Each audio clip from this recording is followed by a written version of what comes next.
तो bourse theory में सबसे पहली point, electrons move in a circular path whose energy is fixed, जो रदरफोर्ड मॉडल ने नहीं कहा था। जब तक इलेक्ट्रॉन अपने पाथ पे रहेगा उसकी एनर्जी फिक्स रहेगी, so that's why the energy is what, energy of shells और ऑर्बिट्स विल बी फिक्स्ड। उसको एनर्जी स्टेट्स भी कहते हैं, स्टेशनरी स्टेट्स भी कहते हैं, जो भी बोलना है बोल दीजिए उसको। अब बताइए, छोटी सी सीखिए पहले, बहुत ही तो छोटी छोटी चीजें सिखाऊंगा, नोटबुक में उसको आप लिखेंगे जरूर। अट्रैक्शन अगर होता है चीजों में तो स्टेबिलिटी बढ़ती है घटती है? स्टेबिलिटी बढ़ेगी, स्टेबिलिटी इंक्रीजेस, इंक्रीज है। एनर्जी क्या होगी? कम, रिपल्शन डिक्रीज होगा, डिक्रीज होगा। स्टेबिलिटी डिक्रीज है, एनर्जी इंक्रीजेस। तो इलेक्ट्रॉन अगर फर्स्ट ऑर्बिट में हो तो ज्यादा स्टेबिलिटी मिलेगी न्यूक्लियस से, या सेकंड इलेक्ट्रॉन सेकंड ऑर्बिट में हो तो ज्यादा स्टेबिलिटी मिलेगी? फर्स्ट में। व्हाई? सर फर्स्ट में हो ही नहीं सकता ना, वो तो अट्रैक्शन होगा क्योंकि वो नेगेटिव है, तो सेकंड वाले को सबसे ज्यादा मिलेगा और सबसे ज्यादा एन को मिलेगा।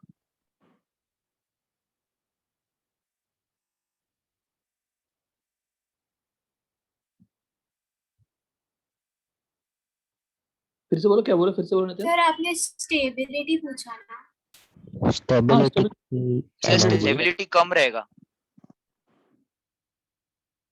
सॉरी सर स्टेबिलिटी ज्यादा रहेगा अट्रैक्शन सर स्टेबिलिटी ज्यादा। तो दो तीन चीजें हैं बेटा जो हमेशा काम आती है केमिस्ट्री में, के Q1 Q2 upon R square, और पोटेंशियल एनर्जी हमेशा काम आता है, हमेशा। कभी भी आपको बोलूंगा अच्छा रिकॉल करो, तो फोर्स ज्यादा कब होगा? जब आर छोटा होगा, है ना? Yes sir. अट्रैक्टिव फोर्सेस ज्यादा किसमें मिलेगी? फर्स्ट ऑर्बिट वाले इलेक्ट्रॉन्स को मिलेगी, फर्स्ट वाले कम वाले मिलेगी। तो फर्स्ट वाले को अगर स्टेबिलिटी ज्यादा मिलेगी तो उसकी एनर्जी क्या होगी? डिक्रीज, एनर्जी कम रहेगी। तो कब इलेक्ट्रॉन की एनर्जी ज्यादा होगी? जब न्यूक्लियस के क्लोजर होगा या न्यूक्लियस से दूर होगा? न्यूक्लियस से दूर होगा, जब nth में सबसे हाईएस्ट रहेगा। तो सबसे ज्यादा एनर्जी कब? जब आउट ऑफ एटम हो जाएगा या इनफाइनाइट तक जाएंगे। Infinite circular orbits are possible, है ना? Infinite circular orbits are possible, लेकिन वही ऑर्बिट अलाउड होंगे जिसमें कुछ कुछ कंडीशंस जो बताऊंगा मैं आपको। ये दिमाग में फिट कर लो कि हम लोग सोचते हैं कि हाइड्रोजन आइटम से एक ही शेल है, शेल्स बहुत सारे हैं, रहता है इलेक्ट्रॉन कहाँ पे है? फर्स्ट में, क्योंकि अभी एक ही इलेक्ट्रॉन, उसके लिए स्टेबल पोजीशन कौन सा है? फर्स्ट वाला, फर्स्ट। बट अगर मैं इसको, इस इलेक्ट्रॉन को, फर्स्ट ऑर्बिट के इलेक्ट्रॉन को, यहाँ इलेक्ट्रॉन है मान लीजिए, मैं इसको सेकंड ऑर्बिट भेजना चाहता हूँ, तो मुझे क्या करना पड़ेगा? तो उसके लिए उतना इलेक्ट्रॉन ऐड करना पड़ेगा, एनर्जी ऐड करना पड़ेगा। सर एनर्जी इंक्रीज करना है। सर इलेक्ट्रॉन को दूसरे सेल पे भेजना है।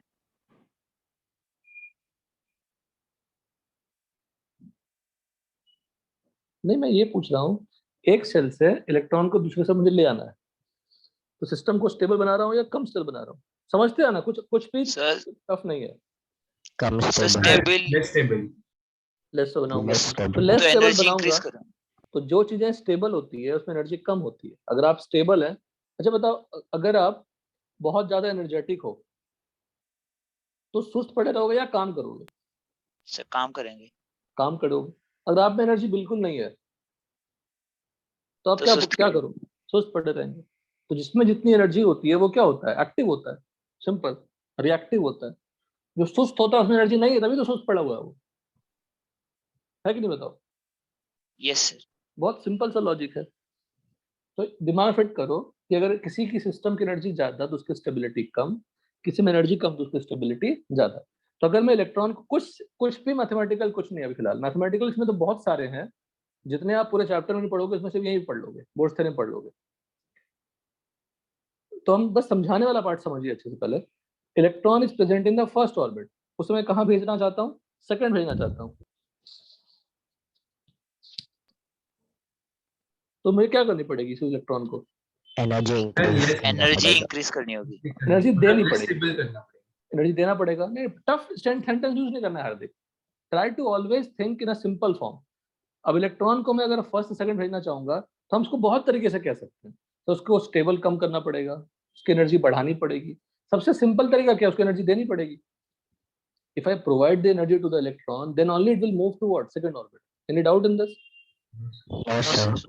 Now, अगर हम फर्स्ट ऑर्बिट से इलेक्ट्रॉन को सेकंड ऑर्बिट भेजना चाहते हैं, तो in what form you can provide the energy? Photons और क्वांटम। हमारे पास इलेक्ट्रोमैग्नेटिक रेडिएशन है, इलेक्ट्रोमैग्नेटिक रेडिएशन में सप्लाई करूंगा, पर एक इलेक्ट्रॉन को कितने फोटोन मिलेंगे? लिखवा चुका हूँ, So only one. Only one. फिर से लिखो, तुम लोग नहीं बोल पाए, आंसर जल्दी दो। वन फोटोन और one quantum is responsible only for what? One one particle, electron. One electron, in this case one electron but one particle. अगर मुझे एक मॉलिक्यूल को ब्रेक करना है तो 4 फोटोन यूज नहीं होगा, एक ही फोटोन की एनर्जी सफिशिएंट होनी चाहिए। एक फोटोन, एक आइटम से इलेक्ट्रॉन्स को निकालने हैं, एक फोटोन सप्लाई करनी पड़ेगी। तो वन पार्टिकल के लिए वन फोटोन रिस्पॉन्सिबल है। If I want to supply, if I want to move from one first orbit to second orbit an electron, we need to supply one photon to that electron. अगर वो photon की energy sufficient है first second भेजने के लिए, तो वो electron वो मूव कर जाएगा by absorbing that photon. Any doubt in this? No No, sir. sir. अब एक बात समझो जो बहुत इंपॉर्टेंट है। अगर इलेक्ट्रॉन चाहता है कि मैं सर फोर्थ ऑर्बिट में रहूंगा, तो फोर्थ ऑर्बिट में वो तभी रहेगा जब इलेक्ट्रॉन की एनर्जी ऑर्बिट की एनर्जी के बराबर हो। बात समझ में आई? Yes, कोई भी sir. ऑर्बिट में इलेक्ट्रॉन सबसे बड़ा कॉन्सेप्ट आज के क्लास का है, तो बहुत सिंपल सा सेंटेंस बट बड़ा बड़ा क्लासी इंपॉर्टेंट है। If an electron want to stay in the third orbit, its energy must be equal to what? Energy of third orbit. Clear है? Yes, sir. उससे कम या ज्यादा उसकी एनर्जी होगी तो वो वहां पे नहीं रहेगा।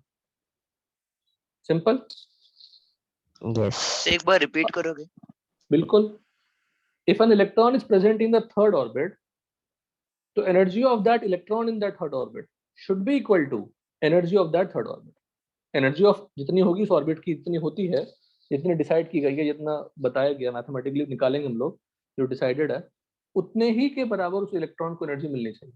जैसे मैं आपको वैल्यू भी लिख के समझाऊंगा, पर पहले आप समझिए। मान लो फर्स्ट ऑर्बिट की एनर्जी E1 है, सेकंड की E2 है, थर्ड की E3 है, फोर्थ की E4 है, तो ज्यादा किसकी होगी? ऐसी होगी। क्लियर है यहाँ तक? Yes sir. Yes, sir. अगर अब अक्षर बोलो, इलेक्ट्रॉन फर्स्ट ऑर्बिट में है, उसको मैं सेकंड ऑर्बिट भेजना चाहता हूँ, कितनी सप्लाई करूंगा एनर्जी? और एक इलेक्ट्रॉन, बोलो। मतलब एनर्जी E2 के बराबर होना चाहिए। तो सप्लाई कितना करूंगा? वो तो ऑलरेडी E1 में है ही, फर्स्ट में है। One photon, one photon. One photon की एनर्जी कितनी होगी? वन इलेक्ट्रॉन, इलेक्ट्रॉन के बराबर है। नहीं सुनो सुनो, डोंट गेट कंफ्यूज, सुनो। इलेक्ट्रॉन इज ऑलरेडी, सब सुनिएगा ध्यान से, सब लोग कहानी तो समझा रहे हैं आपको, और यही कहानी सबसे बड़ा एक्सप्लेनेशन है बोर्ड थ्योरी के लिए। Electron is present in the first orbit, उसकी एनर्जी कितनी है? E1 है। You want to send it to the second orbit, how much energy should be supplied to the electron in the form of sir photon? E2 minus E1। E2 minus E1। E2 E1। हमेशा आसान answer ढूंढिए, आसान simple जो सबको पसंद आए। E2 minus E1 simple, क्योंकि E1 E2 मैंने दिया ही था इसीलिए आपको समझने के लिए। और E2 माइनस E1 की एनर्जी किसके इक्वल होगी? फोटोन के इक्वल होगी। और फोटोन की एनर्जी का फॉर्मूला क्या होता है? hν। तो hν जो आप प्रोवाइड कर रहे हो, उसकी एनर्जी क्या होगी? E2 माइनस E1 के बराबर। Any doubt in this? No sir. Yes. चलिए, मैं चाहता हूँ फर्स्ट से थर्ड भेजने के लिए कितनी सप्लाई करनी पड़ेगी? E3 minus E1. E3 minus E1। E3 minus E1 plus E2. अब तुम फिर से आगे टफ कर रहे हो। मैं फर्स्ट से थर्ड भेजना चाहता हूँ, मुझे कितनी सप्लाई करनी पड़ेगी? E3 minus E1. Sir E3 minus E1। E3 minus E1। Any doubt in this? No sir. तो E3 माइनस E1 किसकी एनर्जी होगी?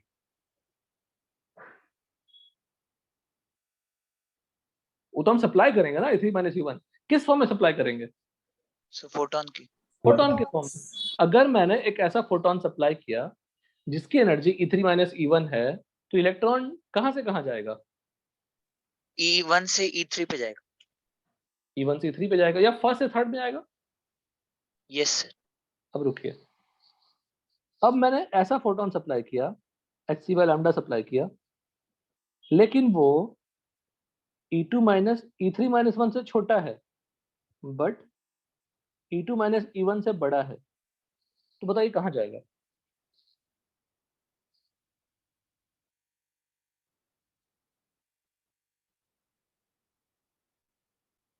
बोलिए। It's a very easy concept. बोलो गलत को सोचो, पहले सोच के रैंडम नहीं बोलना है, जस्ट थिंक जितना हमने सिखाया अभी वो सब सुनने के बाद try to retain first. Listening is the best way to learn anything, तभी क्लास का इंपॉर्टेंस है। Otherwise this notes is available to you, can easily read it, sir पर समझ में नहीं आएगा। ग्रेटर देन है वो इक्वल टू भी रहेगा? नहीं, ग्रेटर देन है, हमने ज्यादा दिया। तो सर वो E2 E2 और E3 के बीच में रहेगा? और E2 और E3 के बीच में कोई जगह है क्या रहने के लिए? No sir. बोलो सब लोग। लो सर। अच्छा, लिफ्ट में ऐसा कोई बटन हो जो लिफ्ट आपको फर्स्ट और सेकंड फ्लोर के बीच में रोक दे, वहां जा पाओगे क्या? No no sir. Sir. Same logic. अब तुम प्रैक्टिकल से जोड़ लो ना, बिल्कुल आपको वही दिखेगा। तो ऐसा बटन दबाया मैंने जो लिफ्ट रोक दिया आपको फर्स्ट और सेकंड के बीच में, तो खोलना चाहोगे गेट क्या? या खुलेगा भी नहीं मान लो, अब वहां जाना चाहोगे क्या? बताओ। नो सर, रास्ता ही नहीं है। रास्ता ही नहीं है तो जगह ही नहीं है। अब बोलोगे सर सर्कुलर पाथ तो इमेजिन कर सकता हूँ, सर्कुलर पाथ तो मैं इमेजिन कर ही सकता हूँ सेकंड और थर्ड के बीच में, तो सर्कुलर पाथ हो सकता है, पर वहां पे अलाउड नहीं इलेक्ट्रॉन को रखना, वहां पे अलाउड नहीं है। वो कैसे आता है, विल टेल यू हाउ। तो सबसे पहले मैं आपको सिखाता हूँ जो अभी तक का कंक्लूजन है। If you supply a photon which is not equal to the difference between the orbits, then it will be not absorb, वो एब्जॉर्ब ही नहीं होगा, उसको इलेक्ट्रॉन एक्सेप्ट नहीं नहीं करेगा। करेगा। Any doubt in this? तो सर उसका करेगा क्या वो? कुछ नहीं, पास हो जाएगा। फोटोन दिया आपने, फोटोन चला जाएगा, किसी कोई और इलेक्ट्रॉन नहीं लेने वाला। आप ले लेंगे चलेगा, बगल में कोई पड़ोसी होगा लेके चलेगा, लेकिन इलेक्ट्रॉन फोटोन को नहीं लेगा, बिकॉज उस फोटोन को लेके वो ऐसी जगह जा सकता है क्या? अवेलेबल जगह है क्या? फर्स्ट सेकंड थर्ड ऑर्बिट ही है ना, उसके बीच में बहुत सारे ऑर्बिट हो सकते हैं, इनफाइनाइट सब ऑर्बिट हो सकते हैं, but those are not permissible. तो कुछ पर्टिकुलर ऑर्बिट्स हैं जहां पे इलेक्ट्रॉन्स रह सकते हैं, जिसको हम लोग K shell, L shell, M shell, N shell बोलते हैं। सबका रेडियस, वेलोसिटी, एनर्जी, फ्रीक्वेंसी और रिवॉल्यूशन, टाइम पीरियड सब कुछ निकालेंगे। लेकिन अगर कोई फोटोन E2 माइनस E1 से ज्यादा सप्लाई हुआ पर E3 माइनस E1 से कम सप्लाई हुआ, तो वो फोटोन एब्जॉर्ब नहीं कुछ होगा। लिखना नहीं है, प्लीज कुछ मत लिखिएगा, सब सुनिए, कहानी की तरह समझेंगे, दिमाग में सेट हो जाएगी। सॉल्विंग तो अलग चीज है। यहाँ तक क्लियर है? Yes sir. और अगर हमने E3 माइनस E1 सप्लाई किया तो कहाँ जाएगा बताओ? फर्स्ट ऑर्बिट से वो डायरेक्टली E3 पे। सर E3 पे जाएगा। थर्ड पे जाएगा। थर्ड ऑर्बिट बोलो, थर्ड ऑर्बिट पे जाएगा। E3 तो थर्ड की एनर्जी है, थर्ड ऑर्बिट पे जाएगा। E2 पे जाएगा क्या? वो यस। No sir. डायरेक्टली कहाँ जाएगा? E3। थर्ड ऑर्बिट पे। तो लोअर एनर्जी से हायर एनर्जी जाना, उसको एक्साइटेशन कहते हैं। क्या कहते हैं बोलो? एक्साइटेशन। एक्साइटेशन। और excitation of electron depends on what? Electron और फोटोन? फोटोन। फोटोन। जो फोटोन आप फोटोन। सप्लाई कर रहे हो उसकी एनर्जी पे डिपेंड करेगा एक्साइटेशन। अगर आपने यस। E2 माइनस E1 के बराबर सप्लाई की तो सेकंड पे जाएगा। आपने अगर E3 माइनस E1 के बराबर सप्लाई की तो कहाँ जाएगा? डायरेक्टली थर्ड पे जाएगा। अगर आपने E4 माइनस E1 सप्लाई किया तो कहाँ जाएगा? डायरेक्टली वो फोर्थ पे जाएगा। Any doubt in this? No no sir. Sir. अगर आपने ऐसा फोटोन सप्लाई किया जो E2 माइनस E1 से तो बड़ा तो है पर E3 माइनस E2 से छोटा है, तो कहाँ जाएगा फोटोन? तो वो एब्जॉर्ब नहीं होगा, वो चला अरे जाएगा। नहीं हो पाएगा। एब्जॉर्ब ही नहीं होगा। उस फोटोन बोले तुम भागो ना, तुमको मुझे कोई इंटरेस्ट नहीं। डन यहाँ तक? Yes yes sir. सर। तो आज का सबसे बड़ा लेसन यही है, दिमाग में सेट करिए, पूरा कहानी की तरह समझाया मैंने आपको। अब उल्टा चलते हैं। अब बताओ, लेकिन स्टेबल स्टेट कौन सा है, फोर्थ या फर्स्ट? Sir first. फर्स्ट। फर्स्ट सर स्टेबल है। First stage. आपने एनर्जी दिया, इलेक्ट्रॉन फोर्थ पे चला गया, एंजॉय कर रहा है फोर्थ पे। उसका घर कहाँ रहने का? स्टेबल घर कहाँ रहने का? Sir first. फर्स्ट है, तो it will again try to come at what? First. First पे आएगा। At first. पे आना चाहिए। अब फोर्थ से उसको फर्स्ट आना है, सुनिएगा ध्यान से फिर से कहानी। फोर्थ से फर्स्ट आना है, तो फोर्थ से फर्स्ट आना है, पर फर्स्ट और फोर्थ के बीच में और कितनी जगह है जहां पे वो रह सकता है? E2 and E3। Sir E2 and E3। Second and third बोलो। Second and Second third and orbit रह सकता है। मतलब अच्छा, जो एनर्जी लूज करेगा वो कौन करेगा? तो फोर्थ कौन वाला। इलेक्ट्रॉन। देखो कितना सिंपल क्वेश्चन पूछा मैंने कि एनर्जी कौन लूज करेगा? कोई फोर्थ वाला बोल रहे हैं, कोई E4 बोल रहे हैं, कौन लूज करेगा? So वो इलेक्ट्रॉन यूज Sir, करेगा। इलेक्ट्रॉन electron will जो नितिन ने कहा, अब एनर्जी तो इलेक्ट्रॉन यूज करेंगे ना। आपने अगर एनर्जी इलेक्ट्रॉन को दिया है, if it will try to come at the first state, it will lose the electron, तो energy will be release by the electron. Any doubt? Yes sir. फिर वो फर्स्ट से 4 पे क्यों जाएगा, वो नहीं समझ। फर्स्ट से फोर्थ में हमने भेजा ना उसको फोर्सफुली, मैंने उसको एनर्जी दिया। बोलो, तुम्हें मैं एनर्जी दूंगा, तुम्हारी ताकत नहीं बढ़ेगी। बढ़ेगी। तो इलेक्ट्रॉन को मैंने एनर्जी दिया, उसकी एनर्जी बढ़ गई, कहाँ चला गया डायरेक्टली वो? फोर्थ पे, because we supplied the photon whose energy is equal to E4 minus E1, तो डायरेक्टली कहाँ शिफ्ट हो गई? फोर्थ शेल पे। सेंटेंस लिखे नोटबुक पे, excitation of electron is single step process, लिखिए।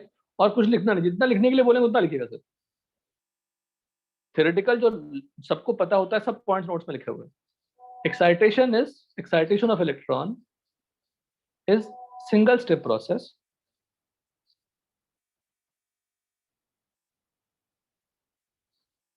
excitation of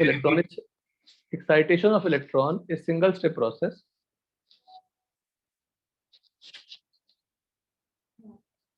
mute excitation of electron is single step process and it depends on the photon supplied. Excitation of electron is single step process and it depends on the photon supplied. सिर्फ इतनी ही बात लिखिएगा। हमें आपको problem solving ज्यादा सिखाना है, solving सिखाना है। न्यूमेरिकली क्वेश्चन आएंगे डायरेक्टली। सर ने कुछ और पढ़ाया टॉपिक आपको? no sir. नहीं सर, वो रुदरफोर्ड तक ही। अच्छा ठीक है, कोई बात नहीं, हम लोग सही चल Rutherford रहे हैं। तक पढ़ाया सर, और बोर्स मॉडल बस उधर मैक्सवेल तक पढ़ाया था बस। हाँ सर, मैक्सवेल का किया था। नहीं, आपको बोर्ड मॉडल नहीं पढ़ाएंगे सर। सर को बताया ना, सर हमने स्टार्ट कर लिया। He will start the next topic. छोटे छोटे सब टॉपिक्स है ना, सब सर खत्म कर लेंगे। जो पूरा डिस्कशन है बोर्ड थ्री का चलेगा हमारा लंबा, और टेस्ट में सिर्फ बोर्ड थ्री तक ही आएगा। तो अच्छा है, क्लास एडिशनल चल रही है। तो टेस्ट आई थिंक 16-17 को टेस्ट है, तो we have sufficient time. Yes sir, 17 को है। तो 17 को दो बस, सर ये वीक है और नेक्स्ट वीक भी है ना। बोलो। नहीं सर, ये वीक नहीं सर है। ये वीक नहीं है टेस्ट। सर ये वीक नहीं है, ये वीक। अरे अपने पास ये वीक का टाइम है, वीक का टाइम है, 2 weeks to study this chapter. Yes ठीक है। सेंटेंस लिखा, बताओ सेंटेंस लिखा कि नहीं बताइए। Yes sir. अब हम de excitation, what is de excitation? Coming from higher to lower orbit. तो डी एक्साइटेशन ऑफ इलेक्ट्रॉन, अब समझिए पहले फिर लिखिएगा। फोर्थ ऑर्बिट में इलेक्ट्रॉन पहुंच चुका है, बट क्या वो स्टेबल स्टेट है? No sir. तो फिर स्टेबिलिटी गेन करना चाहेगा वो फिर से। यस सर, कैसे गेन करेगा बताओ? It will come energy to lose करेगा। It will release the energy, it will release the energy.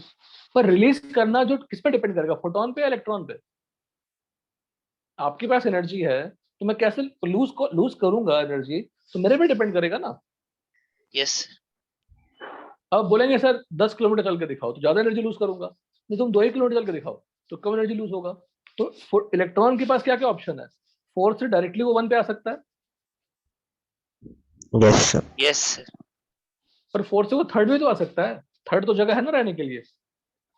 Yes. Yes 3rd से 2nd आ सकता है, 2nd से 1st आ सकता है, स्टेप बाय स्टेप आ सकता है। Hello, yes Yes, sir. Step by step और डायरेक्ट। या तो डायरेक्टली भी आ सकता है, तो स्टेप बाय स्टेप भी आ सकता है। क्यों ऐसा हो सकता है? बिकॉज जो रिलीज ऑफ एनर्जी वो किस पे डिपेंड करने वाले? इलेक्ट्रॉन पे, बिकॉज उसके पास एनर्जी पड़ी हुई है। Any doubt in this? No sir, If it releases E4 minus E3 energy, it will come to what? Third और थर्ड ऑर्बिट। जो एनर्जी रिलीज होगा वो फिर से किस फॉर्म में निकलेगा? किस फॉर्म में निकलेगा? फोटोन में निकलेगा। फोटोन फोटोन या क्वांटम के फॉर्म निकलेगा। तो जो ट्रांजिशन ऑफ एनर्जी होती है, एब्जॉर्ब होगा तो फोटोन के टर्म में एब्जॉर्ब होगा, एनर्जी रिलीज होगी तब भी क्या होगा? फोटोन के टर्म में ही फोटोन होगा। तो या तो अच्छा बताओ, E4 से E1 डायरेक्टली आने में जो एनर्जी रिलीज होगी, सुनिएगा ध्यान से, आंसर करिएगा। E4 से E1 आने में जो एनर्जी रिलीज होगी, क्या वो same energy, total energy E4 से E3 आया, E3 से E2 आया, E2 से E1 आया, टोटल एनर्जी जो यहाँ रिलीज होगी, सेम एनर्जी E4 से E1 रिलीज होगी? यस सर, सर डिफरेंट रहेगा। Same energy, same. E4 minus E3 plus E3 minus E2 plus E2 minus E1, इस एक एक स्टेप में हुआ, सबका समेशन क्या होगा? It will be same. E4 minus E4 minus E1। Next sentence लिखिए, de-excitation is multi step process. अब ये सब आपको नोट्स में नहीं मिलेंगे, सब अंडरस्टैंडिंग है। क्या लिखा? डी एक्साइटेशन, ब्रैकेट डाल दो पहले, higher to lower. Sir, can you repeat?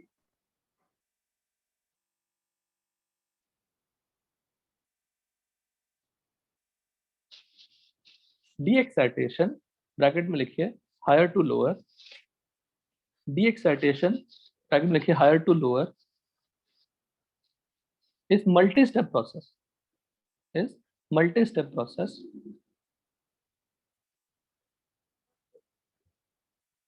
and it depends on the electron,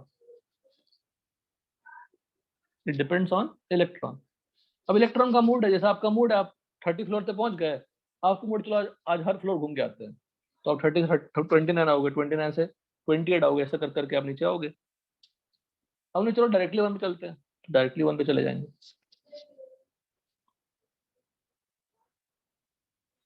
Sir, it is the excitation or D excitation? नहीं, मैं लिख देता हूँ डी डी अच्छा, डी D. ई एक्साइटेशन बेटा। Okay, sir. What is the meaning of this? Higher orbit से कहाँ आएगा? Lower. लोअर ऑर्बिट, और एक्साइटेशन का Lower to higher. Lower to higher किसमें एनर्जी एब्जॉर्ब होगी? इलेक्ट्रॉन। अरे किसमें, किस केस, कौन सा स्टेप में एनर्जी एब्जॉर्ब होगी? Higher.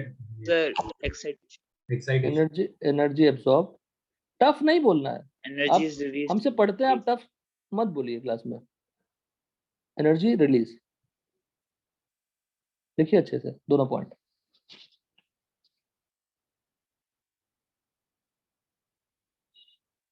ये जो कहानी बनाएगी कि सर E2 माइनस E1 से ज्यादा हो और E3 माइनस E1 से कम हो तो एब्जॉर्ब नहीं होगा, वो एक्सपेक्ट्रम ऑब्जर्वेशन तो उनका एक्सपेरिमेंट था, उससे कंक्लूड किया गया था। क्या इग्नोर करिए, यहाँ तो समझ में आया सब कुछ। तो वो तो एक्साइटेशन में Yes, भी sir. एक ही जा सकता था ना। पर मल्टी स्टेप भी तो हो सकता है ना, बट एक्साइटेशन हमेशा सिंगल स्टेप ही होगा ना। आपने E4 माइनस E1 दिया तो डायरेक्टली कहाँ जाएगा वो? E4 पे। आपने एनर्जी दे दिया, आपको मैंने एनर्जी दे दिया, तो डायरेक्टली आप वहां पहुंच जाएंगे ना, रुकेंगे कैसे आप? ठीक है, वहां रुक नहीं Yes. सकते ना, आपके पास एनर्जी उतनी है, वो उस जगह पे रुक ही नहीं सकता ना, बिकॉज वो वहां पे तभी रुक सकता है जब उसकी एनर्जी ऑर्बिट की एनर्जी से मैच करो। सिंपल। एनी इलेक्ट्रॉन, स्टेटमेंट लिखो, any electron can stay in an orbit when its energy is equal to the orbit energy. लिखो, an electron can only stay in any orbit, an electron can stay in any orbit if its energy is exactly equal to energy of orbit.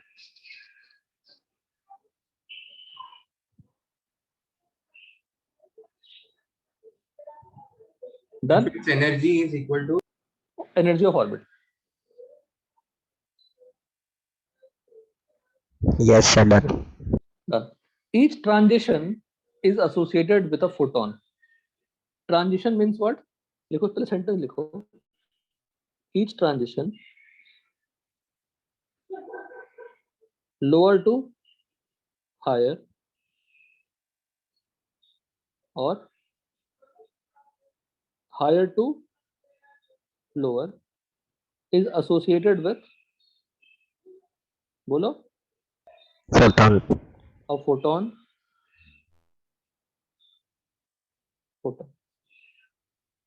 Each transition of an electron, definitely एक ही electron की बात कर रहा हूँ, तभी एक photon की बात कर रहा हूँ, फोटोन और क्वांटम।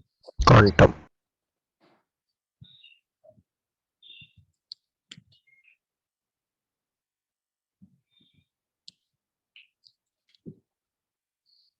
ठीक है, So, हाँ बोलो। से lower to higher जाने के लिए we have to supply the photons, so higher हाँ। to lower आने के लिए भी फिर photons release होंगे ना? बस each transition one photon, each transition a photon. तो सॉल्विंग टेक्निक है बेटा। डन। सर ट्रांजिशन मतलब डिफरेंस ना? ट्रांजिशन का मतलब movement, higher to lower, lower to higher. Clear है? Yes.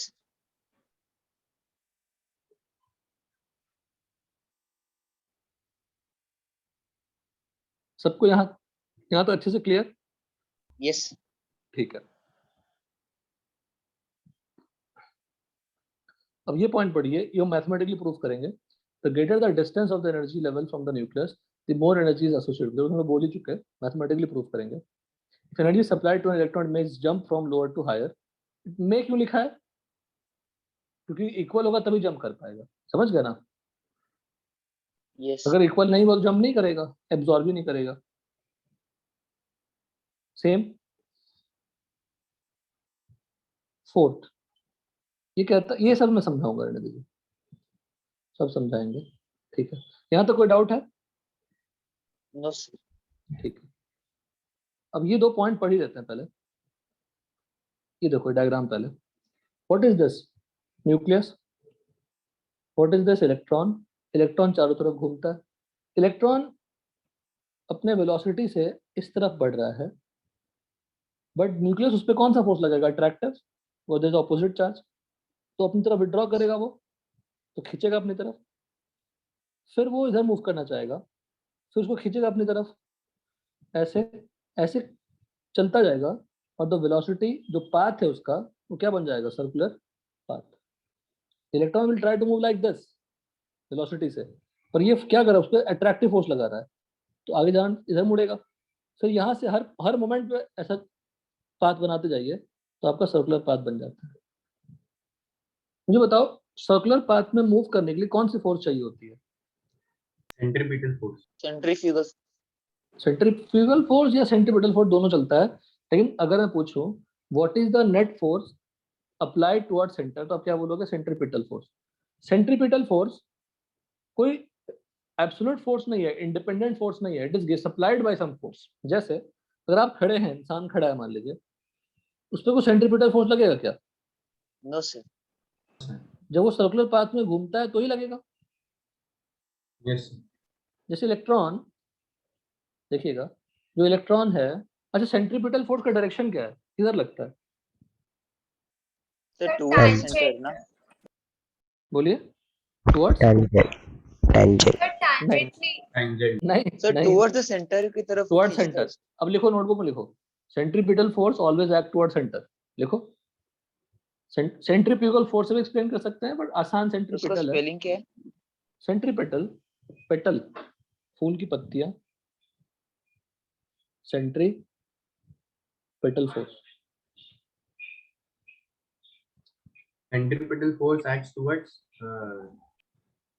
Centripetal force act toward centre. Centripetal force act toward centre.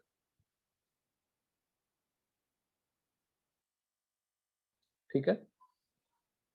Centripetal force is a resultant force, it is not an independent force. आप नहीं चलेंगे तो force लगेगा क्या आप पे? नहीं लगेगा। नो जैसे कार को आप टर्न करते हैं किसी मोड़ पे, तो कैसा फोर्स लग रहा है उस पर? सेंट्रीपिटल फोर्स, तभी तो टर्न हो रहा है। तो सेंट्रीपिटल फोर्स प्रोवाइड कौन कर रहा है? फ्रिक्शन। सेंट्रीपिटल फोर्स कुछ नहीं होता, जो फ्रिक्शन है वही आपका सेंट्रीपिटल फोर्स है।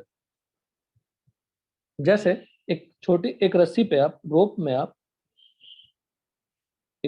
आप पत्थर बांध दीजिए और घुमाइए, तो इस पत्थर को सर्कुलर पाथ में रोटेट करने के लिए कौन सा फोर्स चाहिए? Centripetal force. तो उसको प्रोवाइड कौन कर रहा है? टेंशन। कौन प्रोवाइड कर रहा है? टेंशन। जो रोप में या थ्रेड में जो टेंशन होगी उसको प्रोवाइड कर रहा है। In the same way, when the electron is moving in a circular path, the attractive force towards the nucleus is providing what? Sufficient amount of centripetal, बोलो, force. This is the only logic behind this. अब मुझे बताओ, किसी दो, जैसे मैं आपको आज ही बताया, हमेशा यूज होगी, दो चार्ज के बीच में what is the attractive force? k q1 q2 upon r square, है ना? r square k q upon r square. What is the centripetal force? mv square upon r। यहाँ पे सेंट्रीफ्यूगल लिखा है, just try to focus on centripetal. Centrifugal force पढ़ाने के लिए आपको फिर सूडो फोर्स बतानी पड़ेगी, तो don't involve in that. Pseudo force हो गया है, फोर्स हो गया आप लोग का। सर क्या Yes. लॉज नहीं, ऑफ फिजिक्स में नहीं हुआ अब तक। लॉज ऑफ मोशन, फ्रिक्शन, ये सब हुआ है। नहीं सर, अभी सर न्यूटन लॉ अभी चल रहा है सर। न्यूटन्स लॉ चालू हुआ है। फ्रिक्शन स्टार्ट किया है, फ्रिक्शन। नहीं सर सर, फ्रिक्शन, सर उसको ठीक। थोड़ा बहुत बताया। हाँ ठीक है। अरे अगर देखो, अगर मैं कहूँ, मैं क्लास में जनरली बोलता हूँ, फिजिक्स में अगर बोल दिया जाए F इक्वल टू ma, तो फिजिक्स का लॉज ऑफ मोशन खत्म हो गया। अब इसमें आप अलग अलग केस में बना बना के करोगे, बात अलग है, लेकिन फोर्स इक्वल टू ma तो लगा रहे हो हर जगह उसमें। Net force, net Yes. Force किसी ऑब्जेक्ट पे क्या लगाते हो? Equal to what? m into a। Mass into खत्म हो गया चैप्टर वो। उसमें क्वेश्चन बना बना के आप एक ब्लॉक के ऊपर दूसरा ब्लॉक, पुली वुली लगा लो, आप लगता है कुछ नया पढ़ देते हैं। थियरी इतनी है सर, तभी फिजिक्स टफ हो जाता है कि क्वेश्चन बहुत होते हैं। क्वेश्चन जितने वैरायटी के करेंगे आप प्रैक्टिस घर पे, उतनी कॉन्फिडेंस बढ़ेगी। क्वेश्चंस की वैरायटी होती है, थ्योरी की वैरायटी नहीं होती है। थ्योरी तो F इक्वल टू ma ही है। तो यहाँ पे k q1 q2 upon r square attractive force है, और सेंट्रीफ्यूगल फोर्स क्या होगा? mv स्क्वायर अपॉन r लिखा है, उसको आप सेंट्रीपिटल फोर्स मानिए। बात समझ में आई सबको? Yes sir. Yes sir. तो mv square upon r is centripetal force acting towards centre provided by attractive force. Statement clear हुआ? Centripetal force on the electron is acting towards the center. Center is nucleus here. Provided by what? It is always provided by some force. It doesn't exist if you're not in a circular path. If you're not moving in a circular path, it doesn't exist. Sir friction, क्या बेटा? Friction friction तो exist कर सकता है अगर surface rough हुआ तो। Friction will provide centripetal force. Normal will provide centripetal force. Tension will provide centripetal force. Attractive force will provide centripetal force if it is moving in a circular path. Yes sir. Done? ठीक है। Now attractive force का formula फिर से recall करो, k q1 q2 upon, बार बार एक ही चीज याद कराता रहूंगा। तो Ze क्या है? न्यूक्लियस का चार्ज, माइनस E क्या है? बोलिए। इलेक्ट्रॉन। इलेक्ट्रॉन का चार्ज। तो फोर्स का फॉर्मूला क्या हो गया? Minus k z। माइनस क्यों आया? बिकॉज इलेक्ट्रॉन का चार्ज क्या है? माइनस में। तो minus k z square upon r square हो गया। उसका मैग्नीट्यूड क्या होगा? बोलो। k z square upon r. What is the meaning of this negative sign? Negative sign means, बोलो, attractive force, अट्रैक्टिव। और कोई मतलब नहीं है। तो जैसे यहाँ पे ये लिखा हुआ है माइनस, तो माइनस नहीं लिखना चाहिए, अभी क्या लिखना चाहिए? मॉड। इसको इक्वल टू क्या लिखोगे? mv square equal to k z square upon r। तो एक इक्वेशन मिला फोर्थ से मुझे। सर आर स्क्वायर से आर मतलब क्या? सर वो फॉर्मूला ही है सर, आर स्क्वायर से आर हो गया ना वो। अरे बच्चा, मैथमेटिकली कैंसिल हो गया ना एक हाँ, r, वो अंडरस्टूड, सॉरी है ना? Yes sir understood. ठीक है, सॉरी हर बात में मत बोला करो, सॉरी नॉट गुड वर्ड। ठीक करो उसको। तो मैं k z स्क्वायर अपॉन क्या था equation? r square equal to mv square upon r। What is this? Magnitude of attractive force. What is this? Centripetal force. Centripetal force is provided by what? Sentence लिखो, sentence बोलो।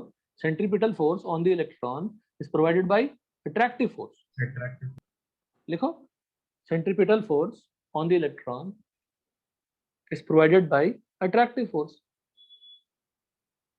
And then write the equation. Force, sorry sir, On the electron, आराम से लिखो, centripetal force on the electron is provided by attractive force.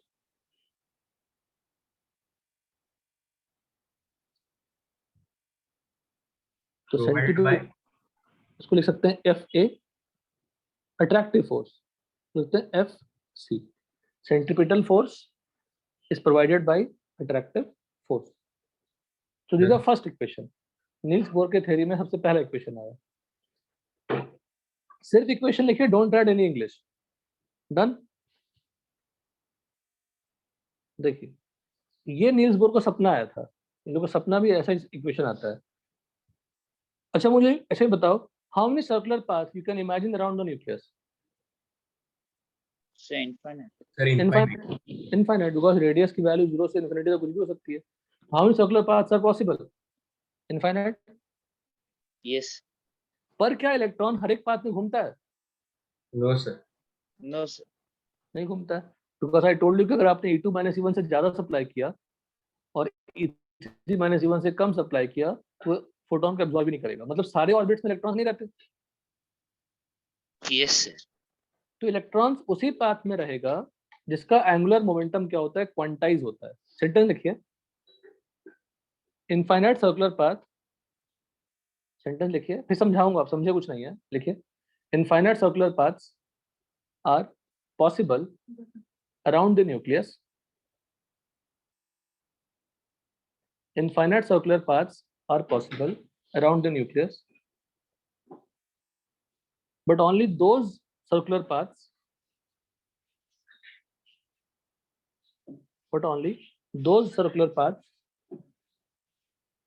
are permissible या allowed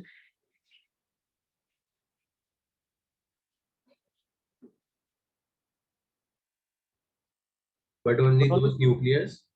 only nucleus कहाँ तूने सुन लिया? Only those circular paths are allowed. Only those circular paths are allowed for electrons.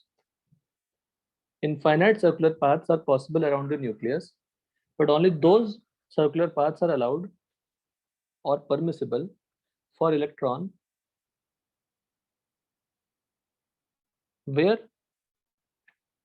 angular momentum of electron, where angular momentum of electron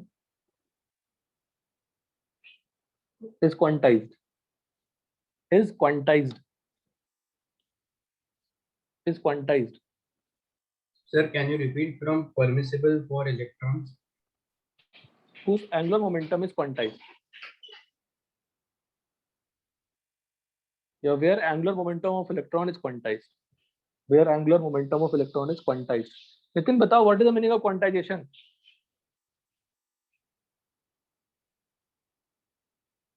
What is the meaning of quantization? I explained this. अक्षत बोलो. Sir, small value. सिर्फ small value. Sir, आधा आधा ही, आधा, half. छोटा value. Who can explain this? कामना बोलो.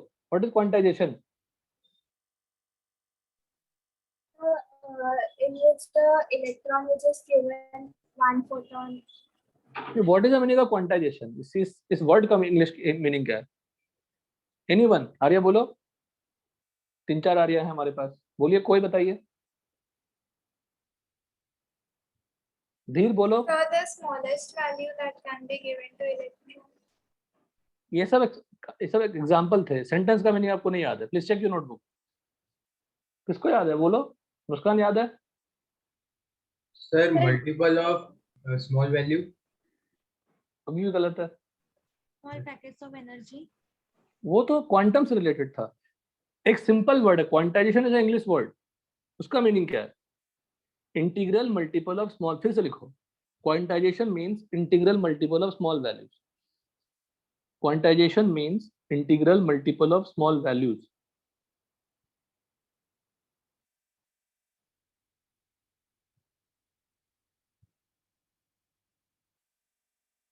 Integral multiple of small values. तो यहाँ पे देखिए, what is MVR? Angular momentum. What is M? Mass of electron. V velocity of electron. R is radius of orbit. Radius of orbit is nh by 2 pi. n into h by 2 pi. now h की value क्या होती है? तो याद ही हो गया होगा आप लोग को. 34. Minus 34 kg. ये बड़ा वैल्यू है, छोटा वैल्यू है? सब बहुत Sir, छोटा value, small value. बहुत छोटा है. वेरी गुड, बहुत छोटा है. तो डेफिनेटली h by 2 pi भी क्या होगा?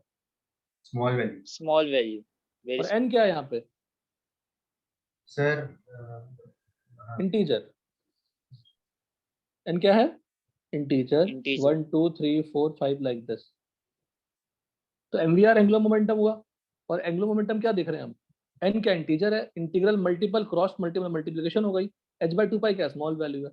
तो एंगुलर मोमेंटम जिस ऑर्बिट की इंटीग्रल मल्टीपल ऑफ h/2π हो उसी ऑर्बिट में इलेक्ट्रॉन्स रह सकता है। एंगुलर मोमेंटम आप पढ़ोगे रोटेशनल डायनामिक्स में, फिजिक्स में, तो we can not explain here, otherwise नया चैप्टर स्टार्ट हो जाएगा। ज्यादा मुझे आइडिया थोड़ा बहुत तो है डेफिनेट, लेकिन टाइम वेस्टेज हो गया। एक एंगुलर मोमेंटम एक टेक्निकल टर्म है जो सर्कुलर मोशन करने के लिए रिक्वायरमेंट है। अगर उसकी value integral multiple of h/2π हो तो हम कह सकते हैं कि इलेक्ट्रॉन उस ऑर्बिट में रहेगा। नाउ n यहाँ पे इंटीजर है, n बेसिकली इंटीजर तो है, साथ साथ में ऑर्बिट नंबर भी है। जैसे देखो इस एक्सप्लेनेशन में कहीं में क्वांटाइजेशन वर्ड नहीं लिखा हुआ है, तो यहाँ पे कहीं लिखा हुआ है कि n इंटीजर है, n बस ऑर्बिट नंबर डाला है। वो अलग बात है कि ऑर्बिट नंबर इंटीजर ही होती है। तो बेसिकली इस फॉर्मूले में n क्या है, इंटीजर है, और इंटीजर के साथ साथ वो ऑर्बिट नंबर भी है, और ऑर्बिट नंबर भी क्या होती है, इंटीजर ही होते हैं, 1 2 3 4। तो जिस ऑर्बिट में angular momentum integral multiple of h/2π हो वही ऑर्बिट अलाउड होगी। समझ में आई बात सबको? यस। तो मेरे पास कितने इक्वेशन हो गए नितिन? एक इक्वेशन ये हो गया, ये वाली। दूसरा इक्वेशन कौन सा हो गया? mvr is equal to m। 2 equation लिखिए तो बोर्ड थ्योरी में काम आएगी। h कांस्टेंट है, m क्या है, मास ऑफ इलेक्ट्रॉन कांस्टेंट है, v और r वेरी कर सकता है depending on r radius n। अगर n हमारा फर्स्ट ऑर्बिट है तो r की वैल्यू कुछ होगी, अगर n हमारा 2 है तो रेडियस क्या हो जाएगा, बदल जाएगा ना, बड़ा ऑर्बिट हो जाएगा। हेलो सर नहीं समझे एक बार रिपीट। अरे फर्स्ट ऑर्बिट की जो रेडियस होगी वो सेकंड ऑर्बिट की रेडियस से डिफरेंट होगी ना। यस सर, बड़ी होगी सेकंड वाली। तो if I take n equal to 1, तो n इक्वल टू 1 पे जो r आएगा और n इक्वल टू 2 पे जो r आएगा वो डिफरेंट आएगा, सेम आएगा? डिफरेंट आएगा, सिंपल। यहाँ तो क्लियर है? Yes sir. तो r भी डिफरेंट आएगा, वेलोसिटी भी डिफरेंट आएगा, we have to calculate everything from there. सबको यहाँ तक क्लियर है? हमारे पास 2 इक्वेशन है सिर्फ अभी तक। कौन कौन सी इक्वेशन याद करिए पहले?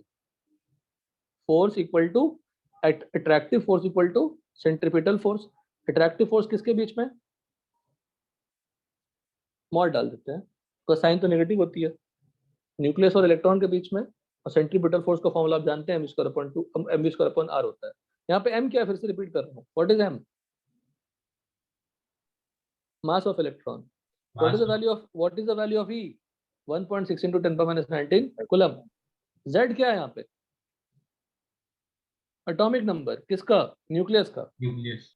जैसे मैंने कहा कि किसके लिए एप्लीकेबल है ये?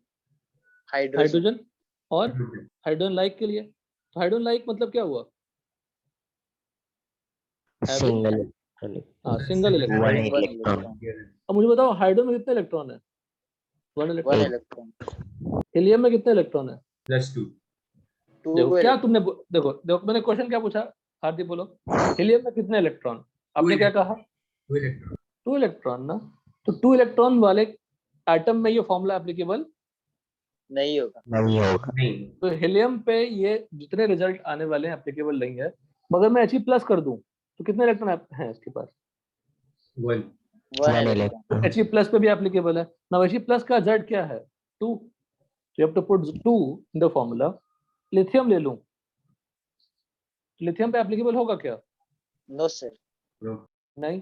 Li+ लूं तो होगा। कैसे होगा बेटा? तो कैसे होगा, वो 2 इलेक्ट्रॉन रहेगा ना।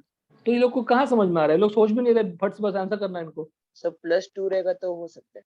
+2 आंसर इनके पास भी है, पर जल्दबाजी करनी है। तो लिथियम में 3 इलेक्ट्रॉन्स हैं। देखो ऐसा कभी क्वेश्चन नहीं उठाता हूँ जो आपको बहुत टफ पूछता हूँ, हमेशा सिंपल क्वेश्चन पूछता हूँ। और सिंपल का ढंग से आंसर देंगे तो ही टफ बन सकता है। सिंपल ही नहीं पता तो टफ कहाँ से बनेगा? 4 टफ क्वेश्चन रटने से कुछ नहीं होने वाला। If you mucked up 10 to 20 question, चलो डिफिकल्ट क्वेश्चन कर लिया, उससे कुछ नहीं होने वाला। Your concept should be very clear, fundamental should be very clear. Li2+ में कितने इलेक्ट्रॉन? 1 इलेक्ट्रॉन। 1 इलेक्ट्रॉन। तो इन सभी पे हम लगा सकते हैं, सिर्फ Z क्या होगा, Z बदलेगा। समझ गए?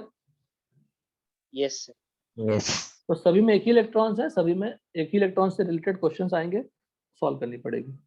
अगेन आई एम रिपीटिंग, कौन से 2 फॉर्मूले हैं जो हमने अभी दिमाग में सेट करने की कोशिश किया। Centripetal force is equals to attractive force. Mod of attractive force, तो kz square upon r square equal to mv square upon r। इसका सिंप्लीफिकेशन क्या है, अगर एक r कैंसिल कर दूं तो क्या आएगा, kz square upon r KZD upon r equal to mv equals to square. mv square. दूसरा formula, angular momentum should be quantized. MVR is equals to NH upon 2 pi.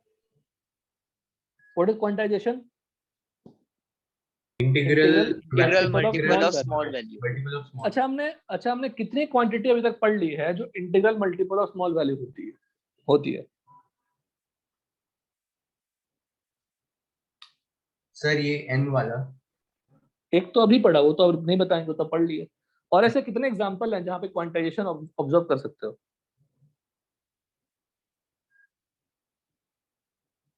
सब पता है आपको अच्छे से। Number of photons. Very good, energy of photon not number of photon. Total energy equal to क्या बोलते हो, एन एच न्यू बोलते हो। एच न्यू की Yes. वैल्यू बहुत बहुत कम होती है, और ज्यादा एनर्जी है तो क्या करना पड़ेगा, integral multiple of small value. और बताओ,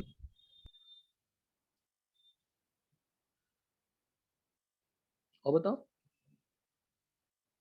चार्ज ऑफ एनी बॉडी क्या होती है, EV. नहीं ईवी नहीं, चार्ज ऑफ एनी बॉडी क्या होती है, एन इंटू ई, एन इंटू ई होती है ना चार्ज ऑफ एनी ऑब्जेक्ट। और ई क्या Yes. होता है, 1.6 into 10⁻19, that is small value. किसी ऑब्जेक्ट का अगर चार्ज निकालना है, it is nothing but integral multiple of charge of electron. Total energy photon radiation से कितनी आ रही है, it is integral multiple of H nu, small small packets में आती है। Angular momentum integral multiple of small value, that is n by 2 pi। So there are 3 quantities अभी जो आपने अभी तक पढ़ लिया है जो क्वांटाइजेशन का एग्जांपल है। लिखो एग्जाम, लिखो नोटबुक में एग्जांपल ऑफ क्वांटाइजेशन।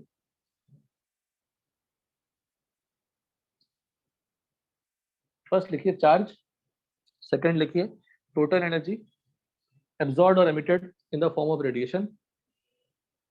फर्स्ट लिखिए चार्ज, सेकंड लिखिए total energy absorbed or emitted in the form of EMR, in the form of EMR, and third energy emitted or absorbed in the form of EMR।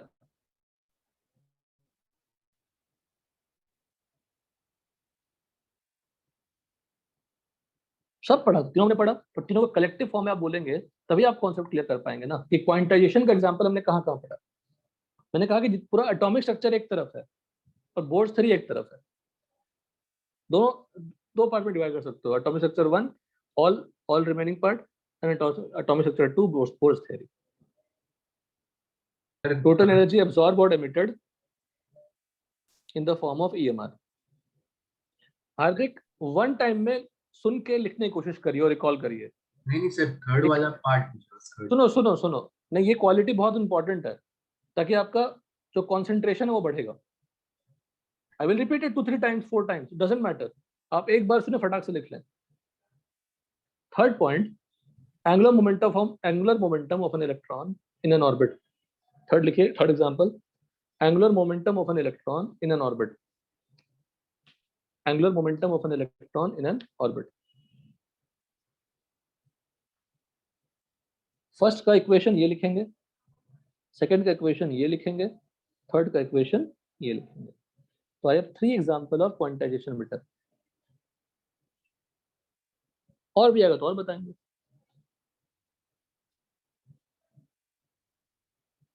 कोई भी बड़ा बड़ा chapter छोटा तभी होगा जब आप सब टॉपिक्स में रिलेशन क्रिएट करेंगे।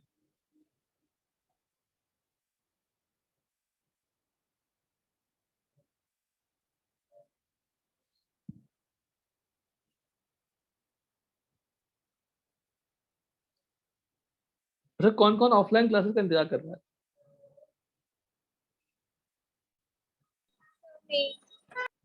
सब लोग हैं या मतलब कुछ लोग Yes, sir. घर पे ठीक है, सब चल रहा है। Yes, sir.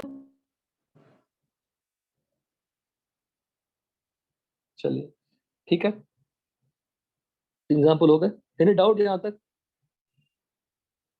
No, sir. ठीक है, अब देखो इसमें इस 2 फॉर्मूले से ही आगे के सारे रिजल्ट्स आने वाले हैं। कौन कौन से? एक फोर्स वाला इक्वेशन और एक एंगुलर मोमेंटम वाला इक्वेशन। बोर्स थ्योरी का मतलब होता है एंगुलर मोमेंटम। इसको सपना आया था ये इक्वेशन NH/2π, इसको प्रूव किया था किसी और ने, जो सर आपको नेक्स्ट क्लास में पढ़ाएंगे, लेकिन इसने बस आर्बिट दे दिया कि ऐसा इक्वेशन है, कुछ भी करते हैं। अब आपको क्या क्या डिराइव करना बताता हूँ। आर की एक्सप्रेशन डिराइव करनी है in terms of constant, V की एक्सप्रेशन डिराइव करनी है, एनर्जी की एक्सप्रेशन डिराइव करनी है, फ्रीक्वेंसी ऑफ रिवॉल्यूशन करनी है, टाइम पीरियड करनी है, बहुत सारे, वेवलेंथ करनी है, फ्रीक्वेंसी करनी है, वेव नंबर करना है, बहुत सारे इक्वेशन। लेकिन सबका सोर्स हार्दिक सिर्फ दो ही इक्वेशन है। कौन कौन से बोलो फिर से? mvr equal to NH/2π, NH/2π and attractive force is equals to centripetal force.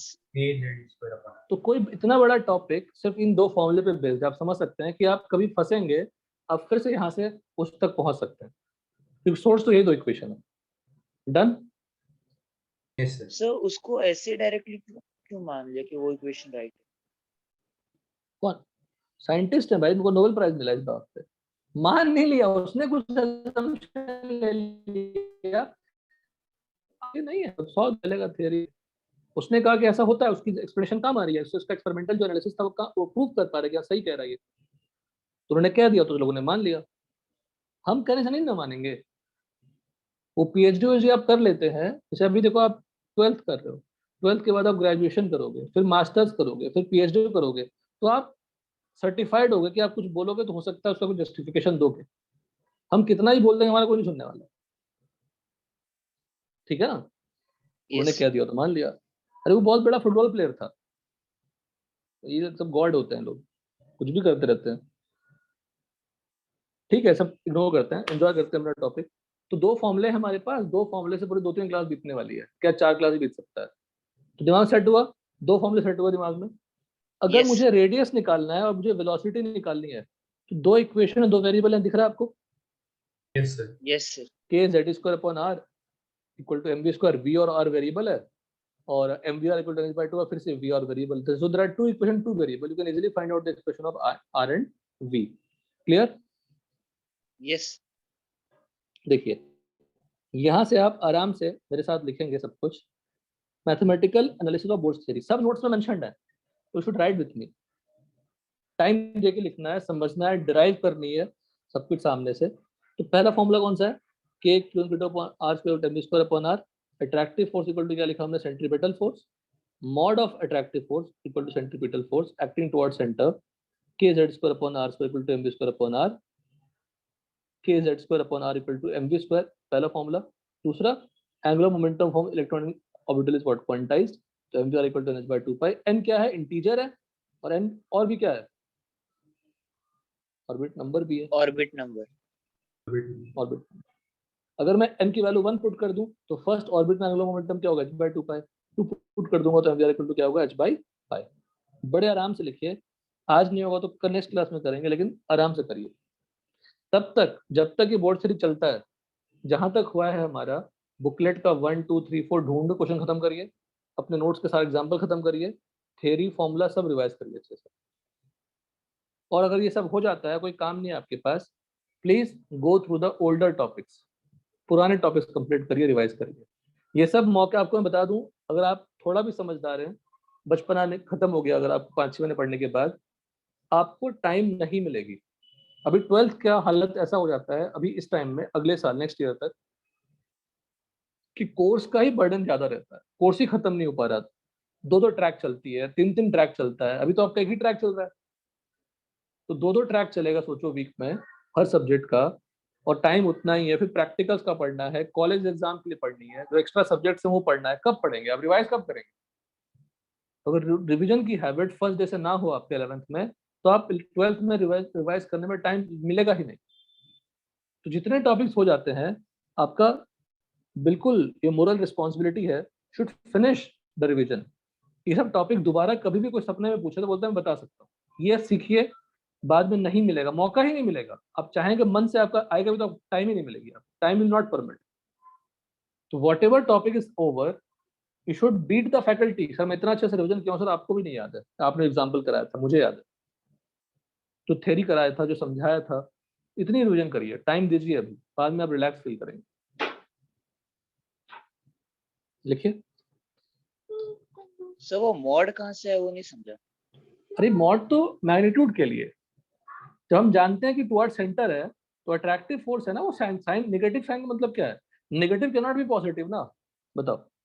M mass positive है, वेलोसिटी Yes. पॉजिटिव होती है, स्पीड पॉजिटिव होती है, बेसिकली आर पॉजिटिव है, तो it can not be negative, और ये नेगेटिव साइन देगा। Yes. तो negative sign indicates for attractive force only, इसका काम सिर्फ नेगेटिव साइन बताना क्या है, attractive force. We can not equate the negative with positive ना, you have to take both the positive और both the negative. Yes. So इसलिए वो मॉड आया। मॉड ले लिया हमने।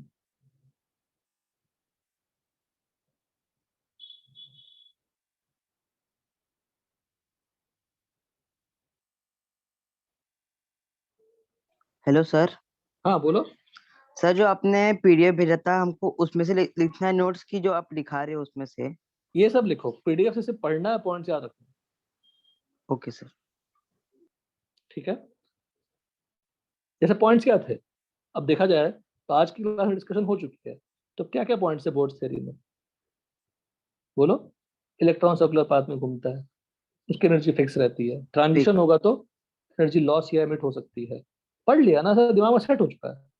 बोर्ड एग्जाम में they will never ask it, 12th तक बोर्ड एग्जाम में, जब 12th का बोर्ड एग्जाम आएगा तो 12th के टॉपिक्स को आपको टेक्स्ट बुक से पढ़ के डेफिनेशन याद करनी, but not now, you can learn in your own language. Okay sir. ठीक है, I will not force anything from writing from the notes. Not should know how to solve the problem, how to deal with the problem.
Done?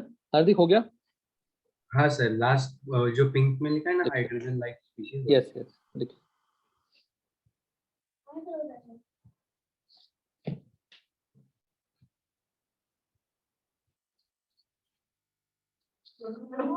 Sir done. तो दो formula से अब बताओ, अभी तक दो फॉर्मूला दिमाग में सेट हुआ कि नहीं, बताओ, फोर्स वाला और एंगुलर मोमेंटम वाला, सबके। Yes. नहीं चाहो तो भी सेट हो गया, क्योंकि 10 बार तो बोल चुका हूँ क्लास में, है ना। यस सब कुछ आने वाला है। अब लिखिए calculation of radius of nth orbit in hydrogen like species. और देखना कुछ खास, दो इक्वेशन है, दो वेरिएबल हैं, v and r are two variables, two equations आते हैं। अब mv स्क्वायर, फर्स्ट इक्वेशन हमने क्या निकाला, v निकाला, और v को कहाँ पुट कर दिया, सेकंड इक्वेशन में। m into N H by two pi M R, ये कहाँ से मिला, फर्स्ट इक्वेशन से मिलेगा ना, v equal to N H by two Yes. Pi M R, और m into V square equal to K Z square upon R. इसको simplify करके मुझे बताइए r का एक्सप्रेशन क्या आएगा, क्योंकि b हमने हटा दिया, मुझे r का एक्सप्रेशन आएगा। सिंप्लीफाई करिए, खुद सिंप्लीफाई करिए। अब डायरेक्टली हम रिजल्ट दे सकते हैं आपको, पर मतलब नहीं है, खुद कट पट करिए, बताइए r का एक्सप्रेशन क्या आ रहा है।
सो मुझे NH the whole square upon K Z E square 4 pi लिखो आराम से, लिखो सब लिखो, लिखो आराम से।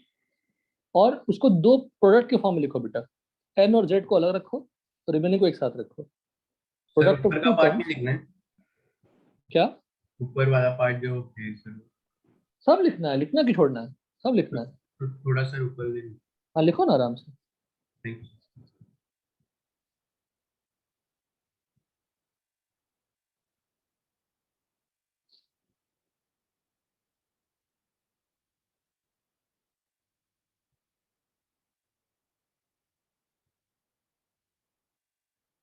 समझे नितिन क्या लिखना है?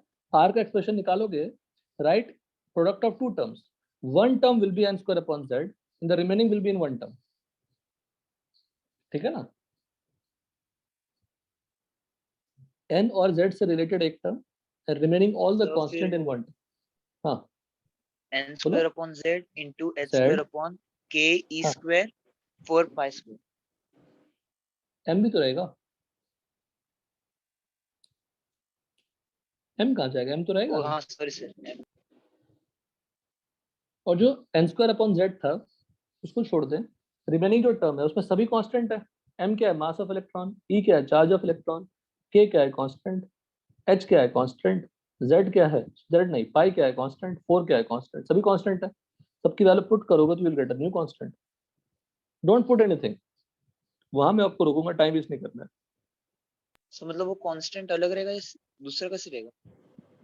क्या क्या सर कांस्टेंट कैसे चेंज हो गया वो? कांस्टेंट चेंज क्यों होगा, सारे कांस्टेंट की वैल्यू पुट करोगे तो एक नया वैल्यू मिल जाएगा ना। ओ yes sir. If you put all the values, नया वैल्यू मिल जाएगा, simple.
Sir can you scroll down?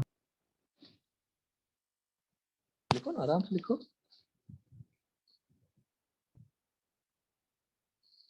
सबको आर का एक्सप्रेशन खुद से आया? तो नितिन ने कहा M square upon Z into something आएगा, सबको आया कि नहीं बताइए? और are you waiting for the notes? सबको आना चाहिए, तभी मैं आपको शो करूंगा।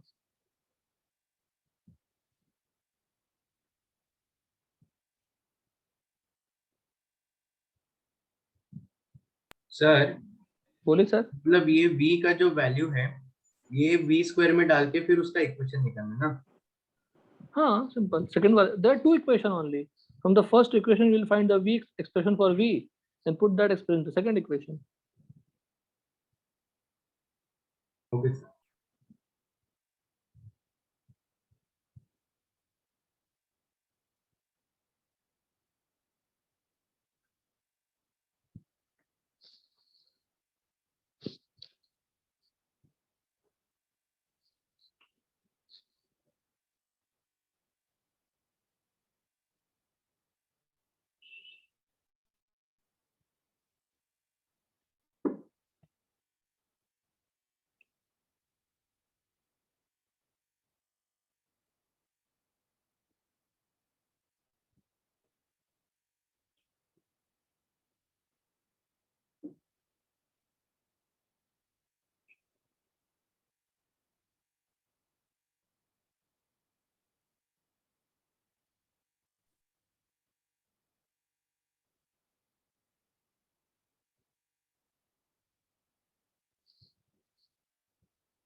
सबको आ गया? देखिए n square by z match कराओ Nitin, h square upon 4 pi square m k square, ये हमारा एक्सप्रेशन आया। बट इसमें n और z क्या है बताइए? n क्या है बताओ? What is n? Integral multiple नहीं, इंटीजर क्वांटाइजेशन पढ़ते ऑर्बिट तो ऑर्बिट नंबर, और ऑर्बिट z क्या है? Atomic number of atomic hydrogen like species, h atom और hydrogen like species. Hydrogen like. तो अगर मैं रेडियस निकालना चाहता हूँ उस ऑर्बिट का जो हाइड्रोजन लाइक स्पीशीज में है, तो जनरलाइज फॉर्म कौन सी हो जाएगी? ये वाली। और h square upon 4 pi square m के सभी क्या है? कांस्टेंट है, ऑल आर कांस्टेंट्स। सभी क्या है? कांस्टेंट्स। जब सभी कांस्टेंट हैं, सबकी वैल्यू पुट करिएगा। तो पुट करने के बाद करनी नहीं, आपको मत नहीं पुट करनी है, बता रहा हूँ। h कांस्टेंट है, पाई कांस्टेंट है, 4 कांस्टेंट है, m कांस्टेंट है, k कांस्टेंट, t कांस्टेंट है। जब ये पुट करोगे तो आपको इक्वेशन आएगा 0.529 इंटू 10⁻⁻10 मीटर आएगा। ठीक है, पहले ये आएगा। तो आप क्या लिख सकते हैं उसको? n square by z into 0.529, what is 10⁻10 metre? Angstrom. You can write this. Simple. So this is the equation. आपको मैं कहूंगा दोनों एक्सप्रेशन याद करने की कोशिश करिए। कौन कौन सा? एक 0.529 into 10⁻⁻10 वो वाला, और 0.529 एंगस्ट्रॉम। नहीं, एक ये इतना बड़ा बड़ा सा जो एक्सप्रेशन है वो, चलो उसको छोड़ देते हैं। पहले ये तो याद हो जाएगा, n square bye into 0.529 angstrom. और हाइड्रोजन आइटम लोगे, हाइड्रोजन आइटम बोल दिया तो z की वैल्यू क्या हो गई? हाइड्रोजन आइटम बोल दिया तो z की वैल्यू क्या हो गई? 1। रेडियस ऑफ फर्स्ट ऑर्बिट क्या हो गया? 1 स्क्वायर अपॉन 1 इंटू 0.529 एंगस्ट्रॉम। तो 0.529 angstrom is the radius of what? First orbit in hydrogen atom. Clear है? यस। उसको एक नए कांस्टेंट से नाम बता देते हैं, ए नॉट से, उसको बोर्स रेडियस बोल दिया। तो सिंप्लीफाइड फॉर्म क्या ले सकते हैं? R N Z is what? N square upon Z into A naught. What is A naught? Radius of first orbit in hydrogen atom. Hydrogen. यहाँ तक क्लियर है? यस। सिर्फ यहीं तक लिखेंगे, यहाँ तक कंप्लीट करिए पहले। Again repeating then force equation और कौन सा? Angular momentum equation. Using those two equation we got what? R का वैल्यू। आप एज अ होमवर्क क्या करना? Calculation of velocity of nth orbit in a hydrogen और हाइड्रोजन लाइक स्पीशीज। अब आपने आर तो निकाल लिया, आर तो निकाल लिया ना? यस। अब अगर मैं फर्स्ट इक्वेशन में आर की वैल्यू पुट कर दूं तो क्या मुझे मिल जाएगा? वी का एक्सप्रेशन। यस।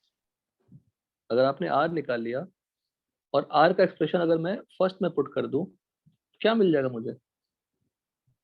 वेलोसिटी का expression. Any doubt in this? No sir. Will discuss the example, but आप ट्राई करना टफ वर्क में, क्लास में लिखेंगे, ट्राई कर लेना। कुछ नहीं करना है, आर की इस वैल्यू को कहाँ पुट कर दोगे? यहाँ पे। तो किसका एक्सप्रेशन आ जाएगा? वी का। ठीक है, यही तो वो रखते हैं। एंगस्ट्रॉम का भी तो लिख सकते थे ना? नहीं, हाँ वो भी लिख सकते हैं, बट हमें कांस्टेंट मिलेगा ना, जनरलाइज फॉर्म तो नहीं मिलेगा ना। यस। देखो इस इक्वेशन का यूज समझ लो, फिर आपको आइडिया लग जाएगा क्यों आपको करने के लिए कह रहा हूँ। यहाँ पे जो रेडियस है वो मास के इनवर्सली प्रोपोर्शनल है या डायरेक्टली प्रोपोर्शनल है? m के इनवर्सली प्रोपोर्शनल है। इनवर्सली प्रोपोर्शनल है। Suppose you are in a planet where mass of electron is not m, it is not 9.1 to 10⁻31 kg, it is double of that. What will happen to radius also? Change? It will change. Simple. yes. Because the constant will change. So that's why you should know the generalized expression. So They वो will say 1/2 times radius होगा। वो जो होगा होगा, मैं कह रहा हूँ क्वेश्चन बदल दूंगा मैं तो हमारा पूरा थ्योरी बदल जाएगा ना। तो 0.529 Yes. नहीं होगा ना, by 2 हो जाएगा ना वो। Yes. तो if you change the mass or charge, then the radius will also change, the constant term will also change. अगर कुछ चेंज नहीं किया तब तो ठीक है, तो चलेगा, बट अगर आपने कांस्टेंट की वैल्यू बदल दी, बोलोगे नहीं सर मैं प्लैंक्स कांस्टेंट में कुछ और यूज करूंगा, कर लो यूज, तो रेडियस का एक्सप्रेशन बदल जाएगा. तो in such scenario you should know this complete general equation, तो आपसे गलतियां नहीं करेंगे. सो मतलब जनरल इक्वेशन ज्यादा प्रेफरेबल. सब प्रेफरेबल है, जो हम लिख रहे हैं, जो आप समझ रहे हैं, जो इक्वेशन जनरेट कर रहे हैं, सब दिमाग में रखना है. और सबका सोर्स क्या है, कितने इक्वेशन, जनरल इक्वेशन नहीं सबका सोर्स ओ ये वाला. फॉर्मूला दो. बस सबका 2-3 क्लास 4 क्लास हम यही पढ़ते रहेंगे, ये सबका सोर्स वही है. जब भी हम फंसेंगे वहां से स्टार्ट कर लेंगे, स्टार्टिंग से एंड तक. क्लियर है सब लोग? Yes sir. Yes, give sir. a try for the expression of velocity. Don't write the constant value, सिर्फ expression try कर लो और check करो कि इसमें dependency किसकी है. You will find what कि velocity of electron will not depend on mass of electron. उसमें mass का टर्म ही नहीं आता, कैंसिल हो जाती है. खुद सोचो ना, अगर r का टर्म यहाँ पुट कर दूं, यहाँ मास है और r के डिनोमिनेटर में मास है, mm कैंसिल हो जाएगा. कैंसिल आउट हो जाएगा. So velocity will not depend on the mass of electron, but radius of orbit will depend on what? Mass of electron. Mass of If you change the mass, if you are in a different planet, वहाँ mass of electron बदल गया, तो radius के expression सब कुछ बदल जाएंगे. You should know complete details. इसलिए मैं इतना slowly पढ़ा रहा हूँ, sufficient time अपने पास. Done यहाँ तक? और अब ये दोबारा Yes. कोई रिवाइज कर, बोलेंगे सर मुझे दोबारा रिवाइज कराओ, वो दिन नहीं आना चाहिए, कभी नहीं आना चाहिए पूरे 2 साल में. अच्छे से पढ़ा था सर, मैं अच्छे से याद है, बस अपने नोट्स को देखना है, काफी है. चलिए ठीक है, यहाँ तो रखते हैं. नेक्स्ट क्लास में विल कंटिन्यू द फॉर्मूलाज. हमने समझाया था आपको, रेडियस का, एनर्जी का, सब खटाखट डिराइव होगा और सब साथ में करेंगे, सब कुछ साथ में करेंगे. और जो बुकलेट में क्वेश्चन दिया था करने के लिए, वो कंप्लीट कर लिया? नो वो हो रहा है, मतलब कल तक बोलो हो जाएगा, नेक्स्ट क्लास तक होगा. ठीक है, ओके, चलो, thank you. Thank you sir. Bye. Bye sir.